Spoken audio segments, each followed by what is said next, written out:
Have you ever accepted less than you deserved? Not because you lacked ability, but because you didn't fully see your own value, and then later realized that it wasn't about the job, it was about self-worth? Hello everyone, welcome back to another episode of Beloved. I'm Sharice Rochelle, and in today's episode we're talking about how father wounds and unhealed trauma can quietly shape the standards that we accept at work, in relationships, and in life in general. If you've ever undercharged, over-tolerated, stayed too long out of fear, accepted mistreatment to keep the peace, or felt grateful just to be chosen, then this episode will help you to recognize where trauma may be driving your decisions, understand the difference between wisdom and fear, see how father wounds distort self-worth, and learn how healing changes what you accept, how you negotiate, and how long you stay. 3 years ago, I accepted a job where I was paid the minimum amount possible. Not only that, I actually asked for less than what was offered. I was pivoting careers and I evaluated my worth solely based on what I didn't know yet, instead of recognizing how my previous education skills and experience made me more valuable in this new role. I completely discounted myself, and because I couldn't see my value, I accepted an underpaying role. I tolerated mistreatment and disrespect. I became afraid of losing the job. I stayed longer than I should have, and I got comfortable in an environment that was meant to be temporary. Eventually, I was let go before I could leave on my own terms, and that left me in an even more vulnerable position than if I had trusted myself earlier. At the time, I thought that I was being wise, but looking back, I see how much of that wisdom was actually fear. So here's how father wounds can affect self-worth and what we accept. Father wounds don't just affect emotions, they shape our standards. If you grew up having to beg for approval, being made to feel replaceable, having your contributions minimized, being financially, emotionally, or verbally controlled, or being taught that love was conditional, then you may internalize beliefs like, I should be grateful for whatever I'm given, I shouldn't ask for too much, I could easily be replaced, peace matters more than my dignity, and if I push back, I'll lose everything. And these beliefs don't stay in childhood. They follow us into our jobs, our relationships, our friendships, our churches, our leadership spaces, and they quietly lower what we believe we're allowed to ask for. So is it wisdom or is it fear that you're acting out of? Because wisdom and fear are not the same. Yes, there's wisdom in compromise.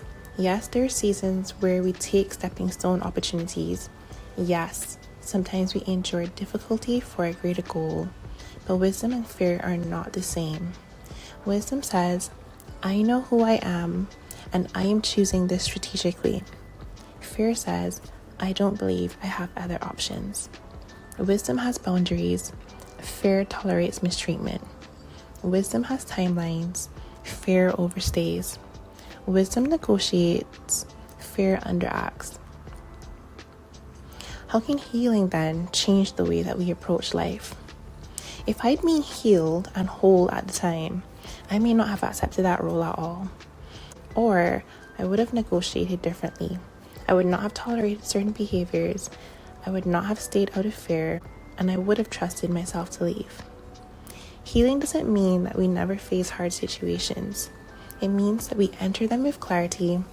We don't abandon ourselves inside of them. We don't confuse survival with loyalty, and we don't shrink to stay safe.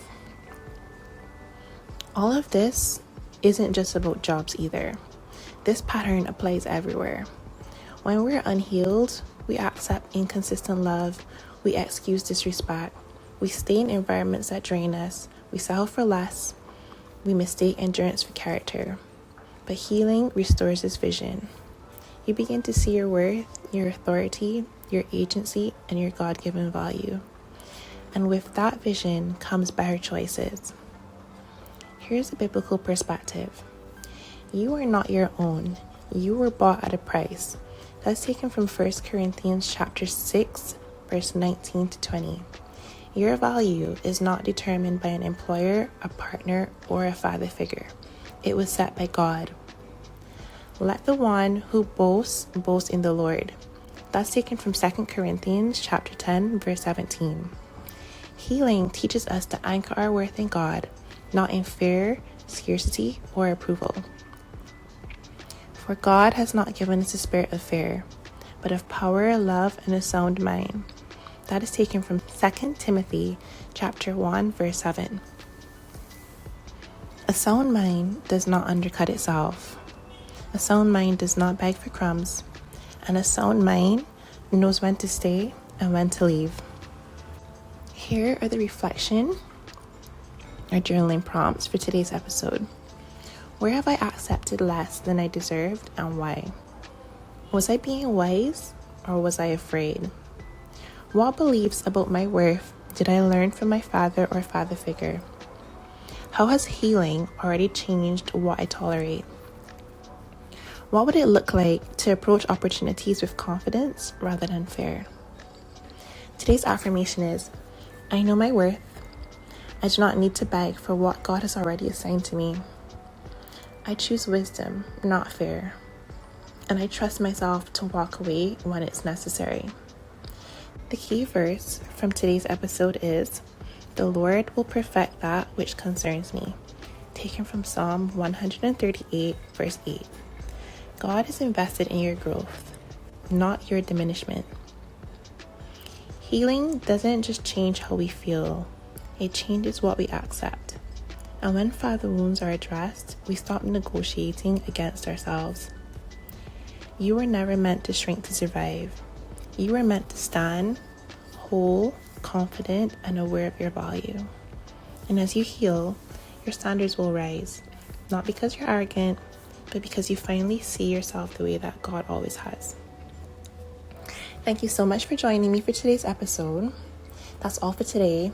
Don't forget to subscribe on Substack and on YouTube, especially if you would like to be notified whenever there's a new episode or new resources become available. Don't forget you can also listen on Apple Podcasts and Spotify Podcasts, as well as all of the other major podcasting platforms. Until next time, stay rooted in truth, wrapped in grace, and always remember that you are beloved.